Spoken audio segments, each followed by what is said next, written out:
Nors esame maža tauta didelio pasaulio kontekste, savo išradimais ir įvairia veikla ženkliai prisidedame prie viso pasaulio raidos. Tęsiant laidų ciklą Maži bet reikšmingi ir toliau jums pristatome tuos, kurie savo darbais paliko neišdildomą pėdsaką Lietuvos istorijoje.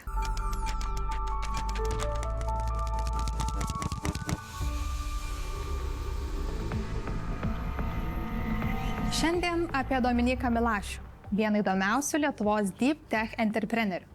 Jis nuo politikos stratego tapo biotechnologijų startuolių vadovu. 92 metais gimęs Kaune, kur baigė Jėzuitų gimnaziją, Lietuvoje esančiame Saulėtekio slėnyje įkūrė Delta Biosciences startuolį, kuris siekia revoliucionizuoti molekulių atrankos procesus. Sveikas, Sauliau. Labas, Simona. Papasakok man plačiau apie Delta Bioscience, įmonę, kuri buvo įkurta pandemijos metu. Gerai palietė ir pandemijos temą, nes ta įmonė kaip tik su savo sukurtom metodikom ženkliai prisidėjo ir ateityje gali prisidėti bet kuriai pandemijai, bet tada jau grįžtų apie jos nuveiktus darbus. Vienas iš įmonės iniciatorių steigėjų yra politikos mokslus baigęs Dominykas Milašius. Bet ir šaunuolis, kad jis sugeba atrasti pagautą grūdą, surinkti komandą ir specialistus, ir jie padarė iš tikrųjų revoliucinius dalykus. Turbūt galima įsivaizduoti, žmonės žino, kad vaistams kurti reikia ten milijardų, daugybės metų, daugybės skysčių, spintų, sandėlių, panašiai. Jie sugeba išnaudoti po vieną lašelį, jų ima daug ir dirbtinis intelektas atrinkinėja ir duoda atsakymą, kuris gali būti vaistu, kuris ne. Paaiškinu dar giliau. Idėja buvo tame, kad sumažinti gabaritus, nenaudoti ant tų didžiulių, pajėgumų, daromi tokie takeliai, mikrovijas vadinasi. Vijas šiaip yra kelias, išvertus iš užsienio kalbų.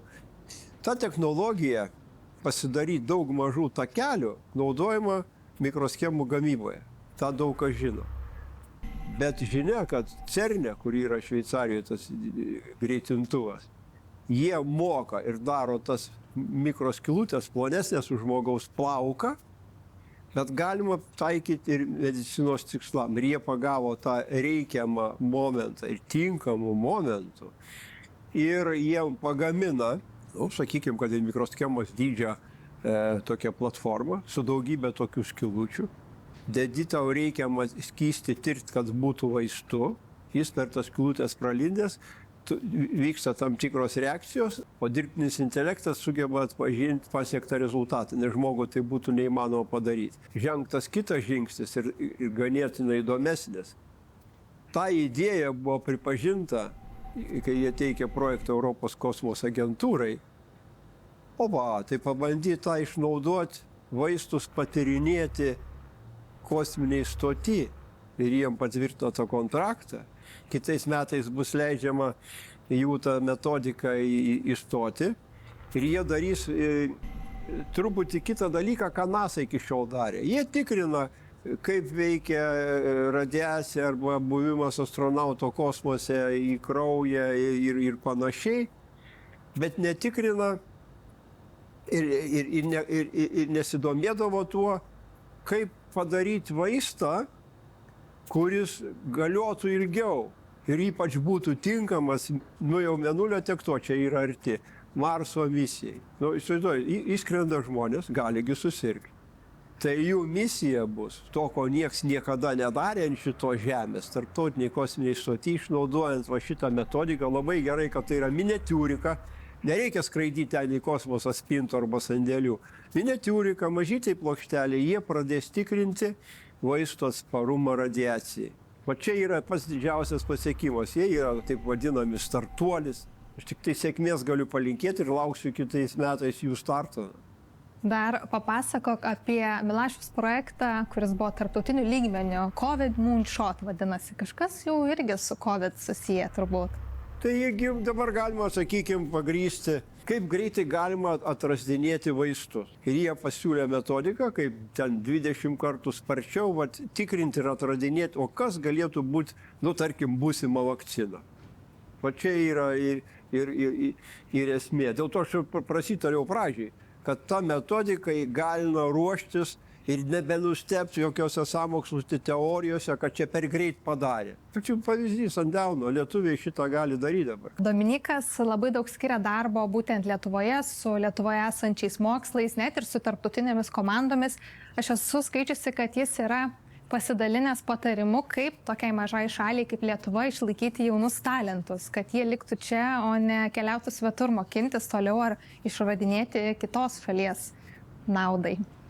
Jo pavyzdys sutelkti žinomus jaunus tam tikros srities specialistus, aišku, įkvepia, jis bendrauja, daro pranešimus, paskaitas ir reikia neužmiršti, kad Lietuva yra labai galinga, labai stipri, ypač čia po įstojimo į Europos Sąjungą, kai buvo galimi tokie projektai įsigyti ypatingai gerą šiuolaikišką aparatūrą. Tai biochemijos srityje, vaistų srityje Lietuva yra velniškai stipri. Tas pats kaip ir buvo, čia nuo senų laikų. Buvogi toks fabrikas Fermentas, kur gamindavo fermentus, čia buvo numeris 1. Tas pats kas ir su lazeriais. Su lazeriais tiek yra galimybių, tiek yra prietaisų sukurta. Jie ten atominiam lygmenį Lietuvoje gali jau nuėjęs ne į vieną turbūt įstaigą, tam tikras fizikų kompanijas, tu gali galbūt net ir atomą pamatyti arba DNR molekulę, ta prasme, tik tai norėk dirbti. Galbūt ten klausimas būtų, gerai, gal atlyginimas mažesnis, mano nematė. Žodžiu, peno sekantiems sezonam turim priekį. Aš pavydžiu jiem tą jaunai kartai. Dabar jeigu kur lysta į šitą lazerių, ypač taikymui kokiai medicinai, arba į tavo, kur čia ta vaistų gamyba, kur susijungia matematika, informatika ir dirbtinis intelektas, aš kaifuočiau. Jeigu antrą kartą gimčiau, tai aišku, dirbčiau toje srityje. Nuo vaistų kūrimo iki kosmoso tyrimo Dominykas Milašius įrodė lyderystę. Laimėjo gyvybės, mokslų pažangos ir metų energijos apdovanojimus. Jo startuolis įvertintas 8 Catapult ir paminėtas tarp 5 perspektyviausių Europos biotechnologijos naujovių pradininkų.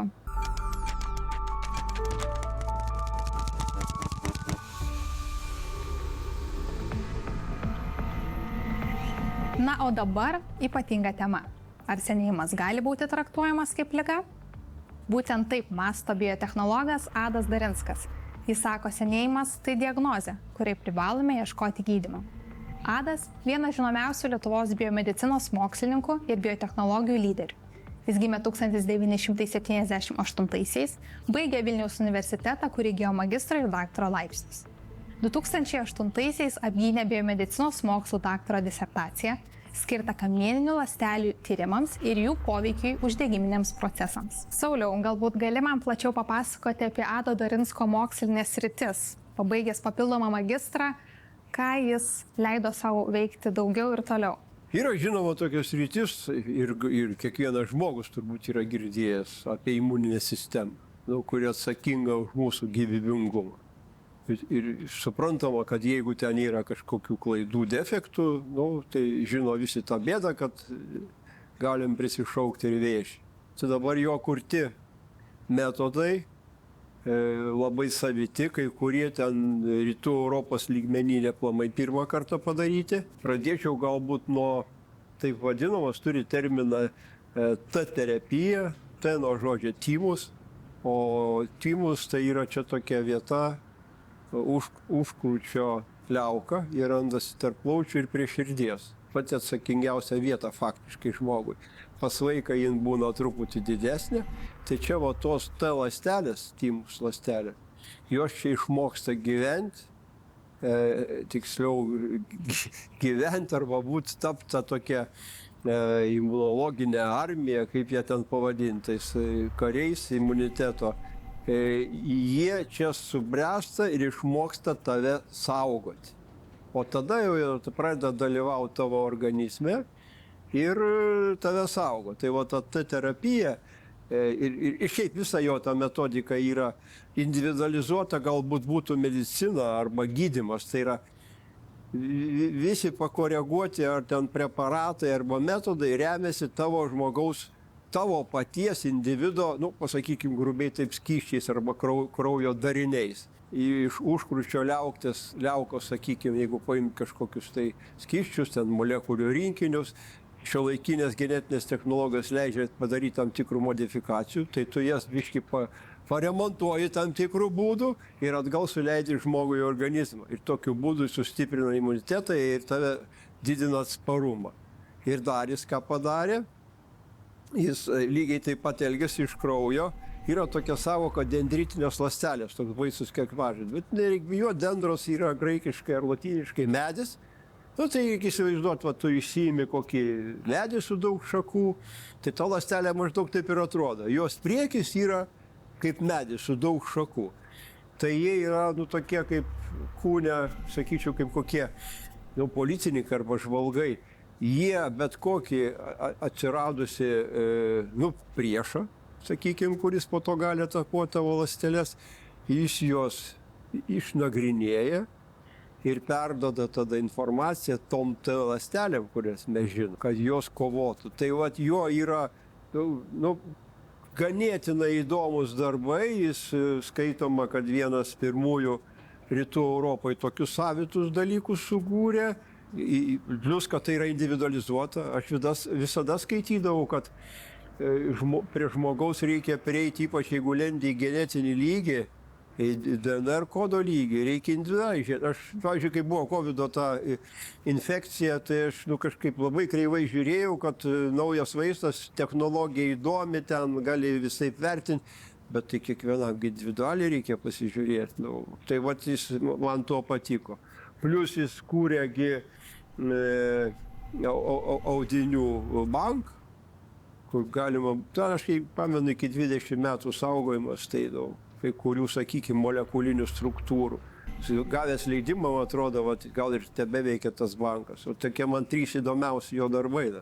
Yra pas jį irgi, tarp kitko, labai įdomių dalykų. Aš paskui sužinojau, kad, nu, gal nelabai gerai, kad buvo mokslinėse straipsnėse parodyta, atspausinta. Nu, bet faktas yra, kad jo naudojama metodika ten 14 žmonių išgelbėjo galūnės, konkrečiai kojas, jos buvo gangrenuojančios. Ir naudojant tą metodiką nebereikėjo nupjauti tų galūnių. Tai kaip dėl to senėjimo, Sauliau? Ar Adas Darinskas tai sakė, kad tai liga, ar visgi natūralus mūsų procesas? Aš tokį įvaizdį turiu iš jo darbų, jis ir savo interviu yra sakęs.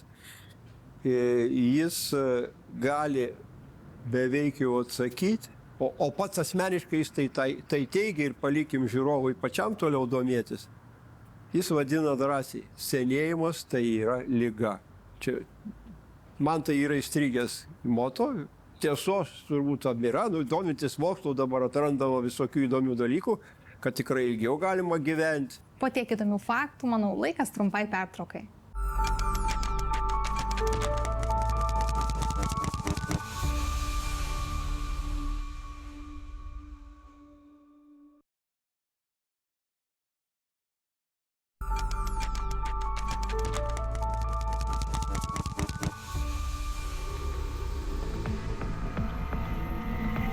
Atverkime biomedicininės fizikos laboratorijos duris. Čia mus pasitinka pats vadovas, profesorius Ričardas Ratomskis. Šis profesorius, habilituotas daktaras, vienas žinomiausių Lietuvos fizikų.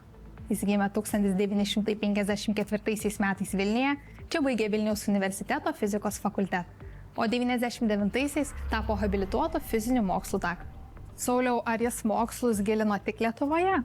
Vienas iš retų, bet tokių būta anų laikų Lietuvoje, kad studijuodavo ar netgi aspirantūrą baigdavo ir disertacijas gindavosi Maskvoje. Tai taip jis tą išsimokslinimą buvo gavęs ten. Nu tai buvo, kad stiprus labai buvo centrai mokslo Maskvoje, kai kam Peterburgė, tai jisai fiziką baigęs ir vienas pirmųjų pradėjo taikyti lazerius, ypač trumpo dažnio femtosekundinius lazerius medicinoje. Sąvoka biofotonika. Ką jinai reiškia ir kaip jinai susijusi su Lietuva? Nu, mes kur stiprus kažkuria prasme medicinoje, genetikoje, lazeriuose, jungi dvi sritis, tai tu tyri, ne tiek organizmą, tiek tas bėdas, kurios nutinka su organizmu, kai vaizdu, kad čia jo kryptis pasisuko į vėžio gydymą, į tų vadinamų navikų gydymą. Lazeris, kai jis tiek gerai Lietuvoje valdytas, čia daugybė kompanijų turint, tai jisgi dirba, atlieka daugybinės funkcijas. Gali būti chirurgų, gali būti labai mažytis spinduliukas, ląsteles ten stumdyti, atomus gali stumdyti. Tai jis kūrė nuosekliai metodiką, vienu atveju jis netgi buvo pigmento pernešimui, gal valstybinė premija gavo. Tai vienas pirmųjų buvo Europoje pradėjęs taikyti tokius dalykus. Ir paskiau dar buvo įdomių dalykų, kur irgi papasakosiu. Statistiškai vėžys yra antra pagal mirtingumą liga. Kaip jis taikė auksą, norint išgydyti šią ligą? Jo, čia gali būti tokia šokiruojanti informacija auksą taikyti. Auksas, tarp kitko, yra unikaliausias darinys, jei neklystu, kosminiai aparatai kosmosą paleidžiami aptraukti aukso plėvę. Tiek to. Dabar jo atvejis. Pamenu, prieš 14 metų mes darėm patį didžiausią kosmoso konferenciją, buvo atvykę svečių ir aš vežiojau į 3 institucijas mokslo Simoną Vordeną, tuometinį NASA Eimės laboratorijos direktorių, ir nuvažiavom pas Richardą į Santariškes į tą laboratoriją, kad būtų aiškumas. Ir pristatinėja, rodo savo doktorantą Richardas ir sako, čia aukso kvantinius taškus sukūrė. Įsivaizduoju, tokio lygio bosas žengia link to studento per visą tą kambarį, kabinetą ir paduoda ranką ir paspaudžia šitam vaikinui, kad toks lygis yra. Dabar kokia jo reikšmė yra. Čia buvo netyčia kažkur, kaip moksle būna ir netyčia. Tam tikrose riebaliniuose dariniuose buvo tikrinama, kaip apsijungia atomai tarpusavį. Tai va tas darinys kažkokio tai skaičiaus atomų, aukso atomų. Savaime taip buvo sumoduliuotas, atrastas, apie jį buvo žinoma, kokia jo yra vertė. Ten konkrečiai dalyvauja šitam žaidime 24 susijungia aukso atomai. Jį galima nuvesti į reikiamą vietą, kur yra navikas, ir jį su lazeriu gali atrasti, kur jis yra. O čia yra ta esmė. Jis veikia kaip žymeklis. Jeigu bus mažesnis junginys, lazeris nepadės, tu neatrasi tų vietų reikiamų navikę, sakykime. Per daug tiesiog nėra prasmės. O po to jau, kai tu gali jau žymėti ir sužinoti va šitas vietas, tai jau tu gali pradėti spręsti kažkokias tai, ar kurti kažkokias tai gydymo metodikas. Tai nano dalelės gali ne tik parodyti, bet ir gydyti mikroorganizmų. Čia dar įdomiau. Galim įsivaizduoti, jeigu yra kažkoks tai navikas arba vėžio pradėta gadinti struktūrą, ją tada reikia įsivaizduoti kažkiek kaip į kempinę truputį praardytą. Ten yra tam tikrų ertmių tarp ląstelių, tarp mikrokraujagyslių. Tai yra idėja, jį plėtojama, amerikonai ją sugalvojo, tiesa galutiniam rezultatui ne visiškai pasisekė, bet nunešti tam tikros aukso plėvę apvilktos vaisto kapsulytę, čia eina kalba apie mikrodydžius, ją nunešti į reikiamą vietą, kur lazerio spinduliu sukeli impulsą, tam tikros temperatūros. Ta plėvė praýra ir toj vietoj, kur reikia, pasileidžia tas vaistas. Tai jo srityje irgi liečia va tokią procedūrą, bet amerikonai, kiek žinau, kai darė, buvo daug pinigų skirta tokiam gydymo būdui. Atsirado tokia keista problema. tu ant to aukso vežimėlio, įsivaizduokim, galvoju, aukso vežimėlis, prie jo reikia prikabinti antigeną, antikūnį jo, kur nunešti tą reikiamą vietą. O jis, grubiai kalbant, įsivaizduokit Y raidę, prikabintai už nugaros jo.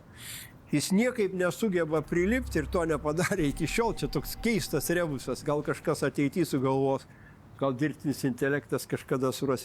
Jis niekaip kaip Y ant koto neatsistoja už pakalyvo šito darinio. Ir tai problema dar nėra pilnai išspręsta. Tai jis dirba tuose vietose žymekliai, dirba, turi laboratoriją su super naujausia aparatūra, kažkada svečiuose čia neseniai buvau, mačiau, kaip DNR atrodo, peles išsiaugina, pelėm navikus uždeda, jas išgydo, netgi jau turi klinikinę lovą, kur pirma disertacija dabar yra apginta, kur realiai žmogų jau konkretų naviką gydena. Ačiū Ratomskiui už tokį didelį darbą vėžio kovoje. Ričardas Ratomskis pelnė prestižinę Maimano premiją, Lietuvos mokslo premiją už inovatyvią navikų terapiją ir valstybės apdovanojimą, Gedimino ordino Karininko kryžių.